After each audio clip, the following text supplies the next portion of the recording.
أهلا بيكي في عالمك السري، العالم اللي هتكتشفي فيه أجمل وأعمق نسخة من أنوثتك.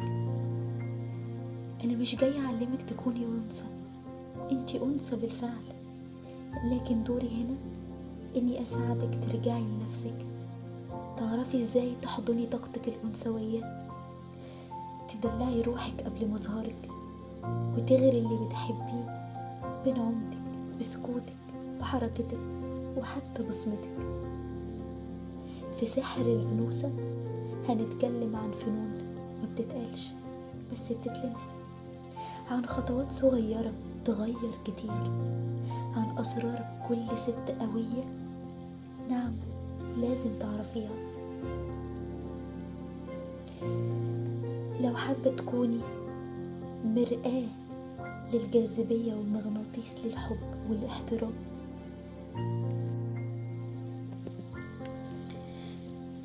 لو حابة تحبي نفسك ويحبك اللي بتحبيه، انضمي لينا وافتحي بابك لعالم كله أسرار، كله أنوثة وكله سحر. أنا هنا علشانك وجاية نبدأ الرحلة سوا.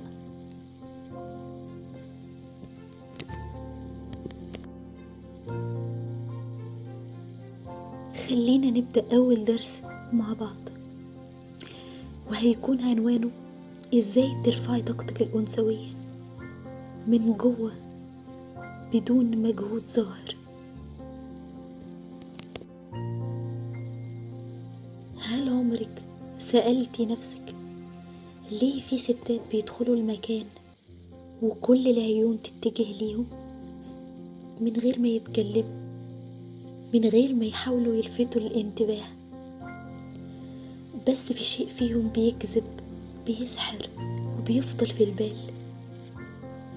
السر مش في لبسهم ولا شكلهم، السر في الطاقة اللي طالعة من جواهم. الأنوثة الحقيقية مش صوت ناعم ولا ماشية بطيئة وبس، الأنوثة طاقة ناعمة دافية، فيها عمق، فيها حب، وفيها سلام. وإزاي ترفعي الطاقة دي من جواكي؟ هقولك ببساطة،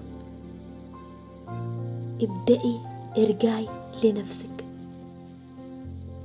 كلامي هيبان بسيط لكن ليه تأثير السحر، حاولي تطبقيه حبا في نفسك.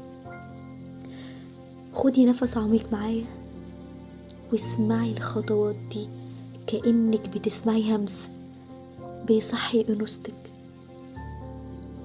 ارجعي لنفسك، كل يوم خصصي وقت لنفسك 10 دقايق بس، تقعدي في هدوء بدون موبايل بدون صوت. اسألي نفسك أنا حاسة بإيه، محتاجة إيه. لما تبدأي تسمعي نفسك طاقتك الأنثوية بتبدأ ترجع ليكي.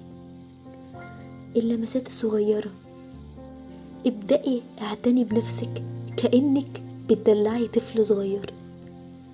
كوباية شاي في كوبايتك المفضلة، مشروب دافي بالليل، وبرفانك الجميل البسيط اللي بتحبيه. الحاجات دي بتقول لعقلك أنا بستحق الحب والرقة، وده بيرفع طاقتك الأنثوية من غير أي مجهود. اتكلمي مع نفسك بلطف. الأنثى اللي بتجلد نفسها بتخنق طاقتها،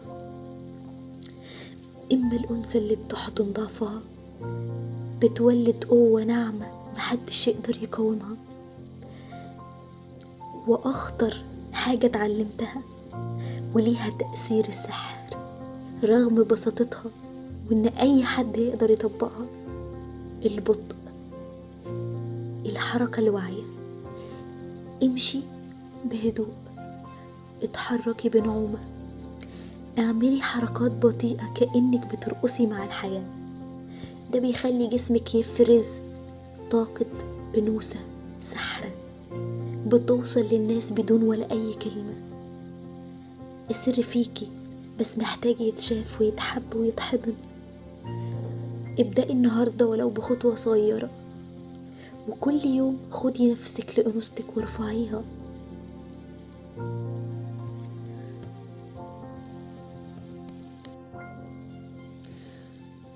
ولو حابة أشاركك تمارين، أسرار أكتر، وأدوات ترفعي بيها طاقتك بعمق، اشتركي في القناة واستني الفيديو اللي جاي، لأن الرحلة لسه في بدايتها، بس سحرها بيبدأ من جواكي. مستعدة؟